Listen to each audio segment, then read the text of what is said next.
results. We therefore urge Congress and the members of the Tom Lantos Human Rights Commission to take the following measures to stimulate reform. Pressure Bahrain to release all political prisoners, including Sheikh Ali Salman, Hassan Mushaima, Dr. Abdullah Al-Singais, Abdul Wahab Hussein, reinstate arbitrarily dissolved opposition groups like Al-Wafaq and WAD, and repeal legislation banning the members from seeking elections.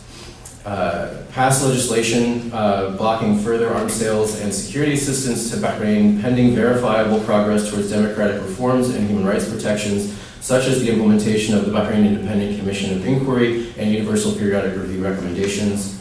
Request the Trump administration publicly delineate criteria for assessing the elections to be free and fair, and call on the State Department and Department of Treasury to use the Global Magnitsky Act to sanction Bahraini officials implicated in political repression and other rights violations, including the torture and arbitrary detention of political leaders and human rights defenders.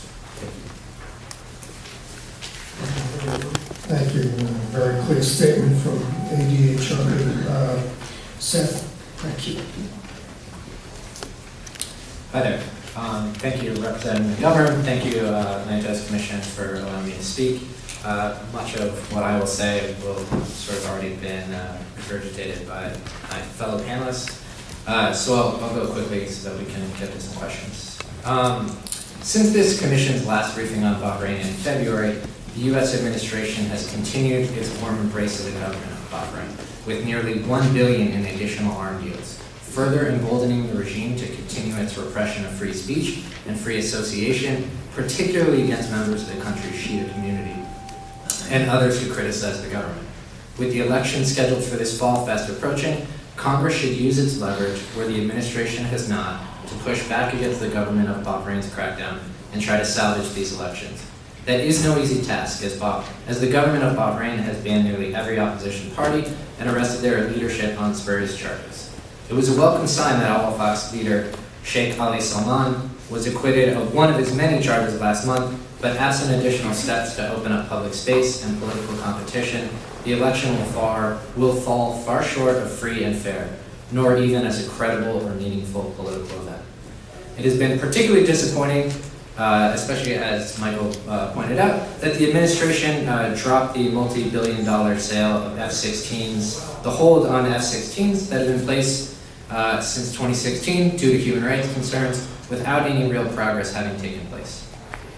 In addition to the notification to Congress of the potential F-16s, patrol boats, and other equipment valued at $4 billion last September, just in the past 3 months, the State Department has notified Congress for an additional 2 major arms sales worth nearly $1 billion in missiles and attack helicopters. Nearly $5 billion in arms sales in less than a year is a staggering amount of equipment for a small country struggling with debt, which had purchased a combined $2 billion in American equipment over this past 16 years of the Bush and Obama administrations. The White House appears to view Bahrain almost entirely through the prism of Iranian regional encroachment and the preservation of U.S. defense capabilities.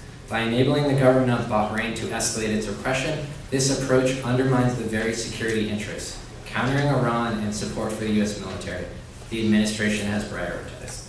The administration has legitimate concerns about Iran's role in the region, including in Bahrain, and the naval base in Manama, where $430 million is requested for FY19, fiscal year 19, for U.S. personnel and operation costs, serves an important function. These concerns should and must be addressed, but by enabling the government of Bahrain's repression of its own people, it creates openings for Iran and increases the risk of violent clashes, endangering the U.S. base and its 8,500 personnel. This policy engenders a self-fulfilling prophecy that in fact threatens U.S. interests. The role of Congress on Bahrain has only become more important given the diminished interest in issues of domestic repression and human rights abuses by the executive branch. Over the years, Congress has often taken a strong and important stance in support of the rights of Bahraini citizens, but more sustained pressure is sorely needed. Congress can most effectively promote U.S. interests by increasing the cost for the Bahraini government to continue on its current path, exercising oversight to prevent the United States from becoming implicated in human rights violations, and ensuring that the United States is not helping to perpetuate discriminatory practices against the Shia majority population.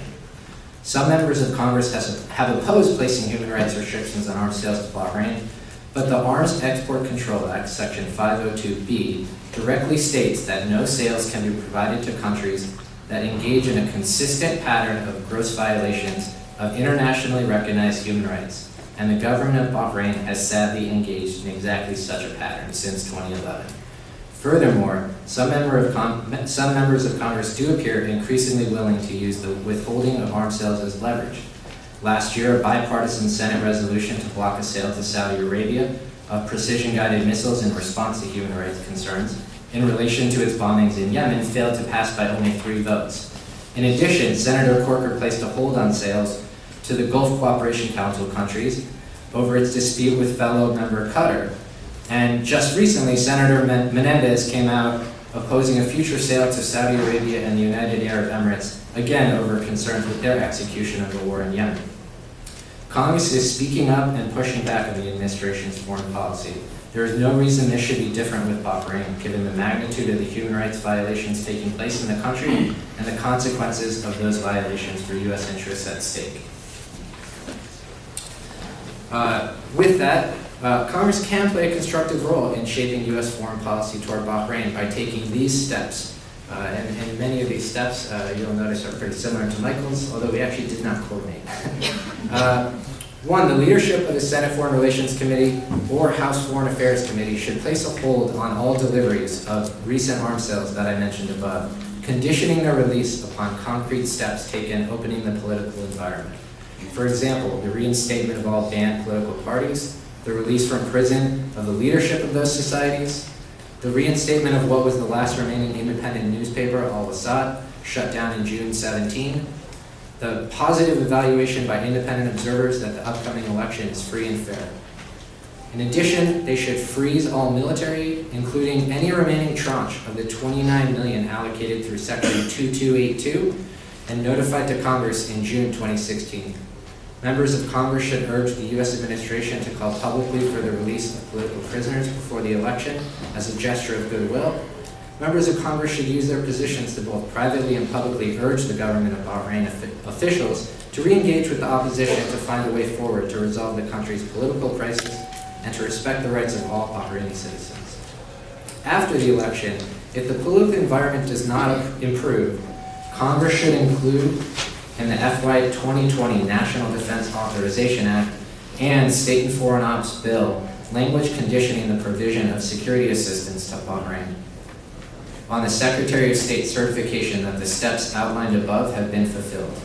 Include language in the 2020 State and Foreign Ops Bill requiring the Department of State to issue a public report on Embassy Manama's plan to address the Government Accountability Office recommendations for Leahy vetting recipients of U.S. equipment, particularly amid growing concerns that the Bahrain Defense Forces are involved in gross human rights violations.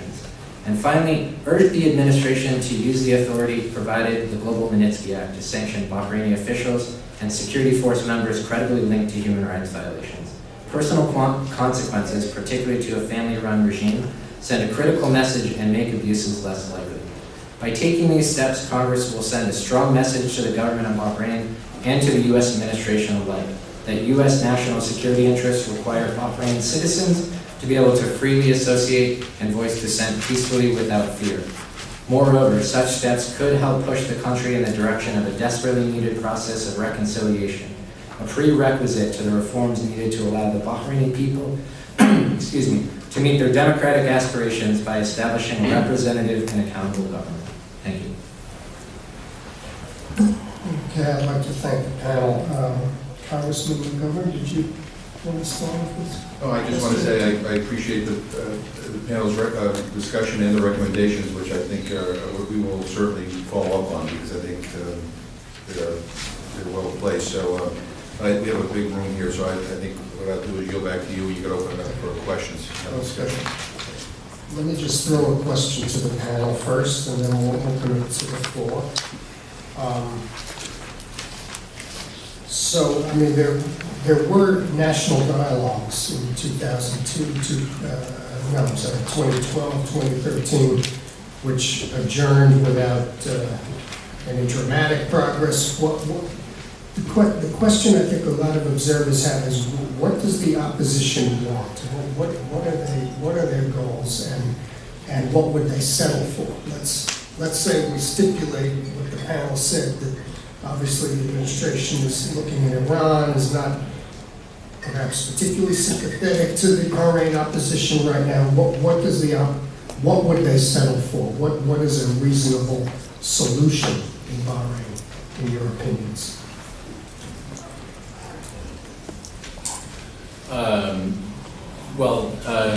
Not that I am in any position to be able to speak for the opposition, but I would note that, with the major opposition political societies, Al-Wafaq and WAD, they have consistently maintained as an element of their core platform that there should be engagement with the government, there should be engagement with the monarchy.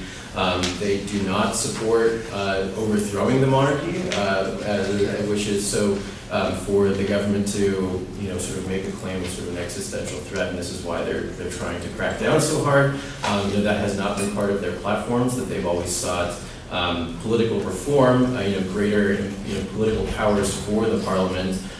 For example, the ability to have any sort of say or check on the ministers that are of the government. As you noted, this is an election for the lower house of the parliament. That's the only elected body. The upper house of the parliament is entirely appointed by the king. All ministers are appointed by the king, most of whom are members of the royal family themselves, and that the parliament has no powers to approve or disapprove of ministers.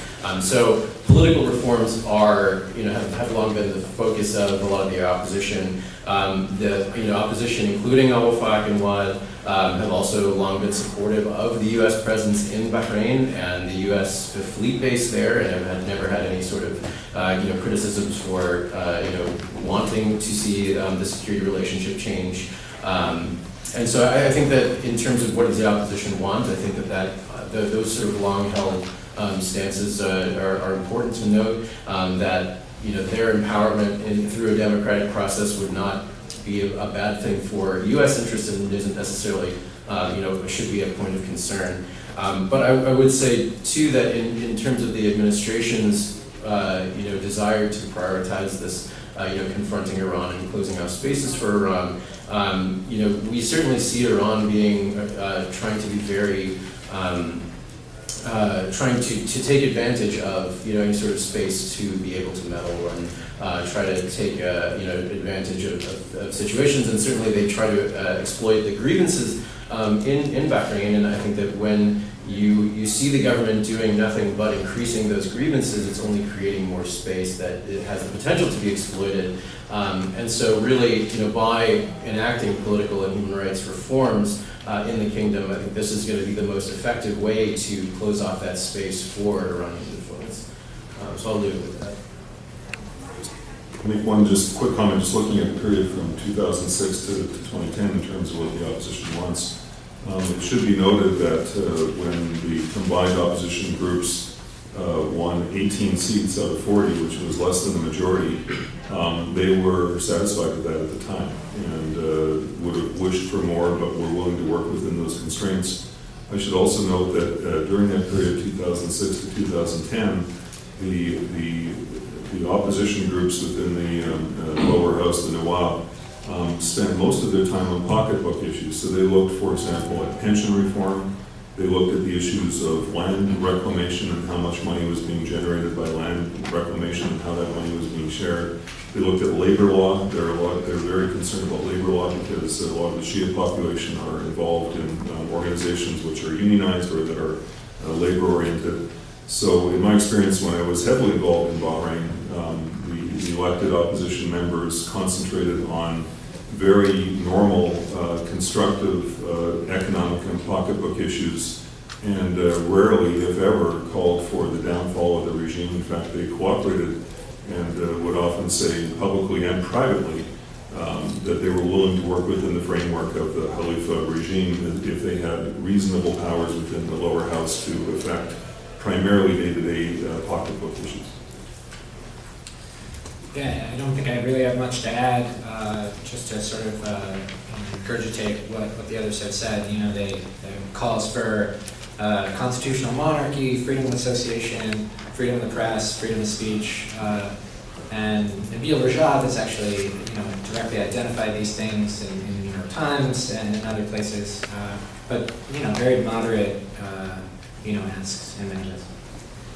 Yeah, I would just add, in Bahrain, the king appoints the prime minister, and I think one of the things the opposition has wanted is where the parliament, whoever wins a majority would then appoint a prime minister, and that's not something the government's been willing to offer. I would point out Sheikh Khalifa, the prime minister, is about 85 years old. I think he's been prime minister since 1971. And we can talk about that for a couple of hours, which we don't have, but anyway. So that's kind of one issue. So let me throw it open to questions, please. And I'm with CRS. We work for Congress, the congressional. So if congressional staff are here, can we kind of have congressional staff first? It's not a requirement, but it's kind of what the briefing's about. If there's congressional staff here and want to ask a question, please do. Sir. I'm from Senator Jean Sheen's office, and I want to ask, is there any invisible hand foreign policy? And if there is there any pressure on those countries that export the army personnel and the police, because a lot of the beatings happen by foreign police that beat the opposition? Is there any pressure on any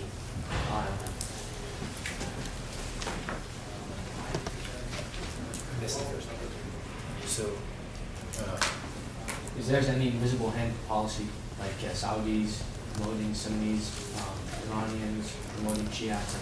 What's the pressure on them? Sure, I'll start, I guess, again. Certainly, I think within Bahrain, there's always a regional context, and then there's it's a small country that's sort of between a lot going on either side of the Gulf. But I think that when I think there's a lot of discussion about Iran's influence in Bahrain. But I think when you look at the effective amount of influence that's happening on the government, on the kingdom, you see far more influence of the Saudis in Bahrain. The Saudis and the Emiratis have been financial guarantors of Bahrain's economy for years. Seth noted that they are going through some economic troubles, and that's very true. They've had cash injections from both the Saudis and the Emiratis repeatedly over the past couple of years. These major arms sales are largely believed to be funded by the Saudis. Seeing as this last arms sale of F-16s, the price tag on that was 3 times their annual operating budget for their whole military. But so there's certainly a lot of influence there, and then of course going back to 2011, you saw Saudi and Emirati troops coming into Bahrain physically to aid with the repression. Those troops remain in Bahrain. You still have Emirati police or troops who are then coming through. There was incident where there was an attack on some police several years ago, and one of them who died was an Emirati police officer. And so, certainly we do still see those sort of rotating through.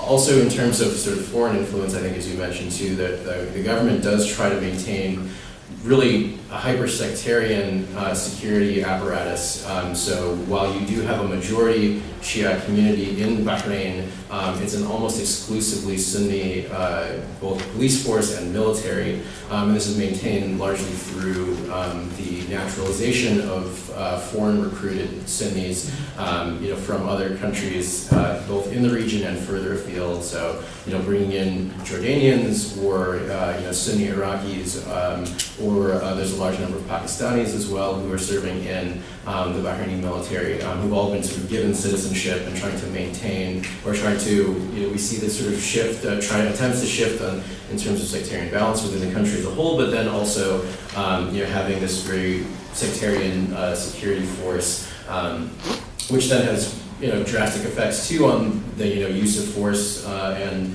the way that those, policing groups will interact with the communities. We've seen examples of where the Bahraini Defense Force itself has published very sectarian, pamphlets that give religious justification for, at the very least, systematic discrimination against the Shia, if not outright killing them. And so you see this, really, pushing this very sectarian line, which should be of great concern, because we've seen how, across the region, in Iraq, then how really sectarian, forces have contributed to, other greater problems later on. And so, this is certainly also another point of concern for Bahrain. When we go back to questions, we have some microphones set up. If you could please walk to the microphone to ask your question. Thank you, Sally. Okay, Q&A, ma'am. And Catherine, Senator Rob Casey's office. Thank you guys for your remarks. I was wondering if you could talk about the reaction in the past of the Bahraini government to strong statements in the aftermath of elections from President Obama, and whether they actually react to those statements and make changes, or whether they push back, and sort of how that affects the U.S.-Bahrain relationship.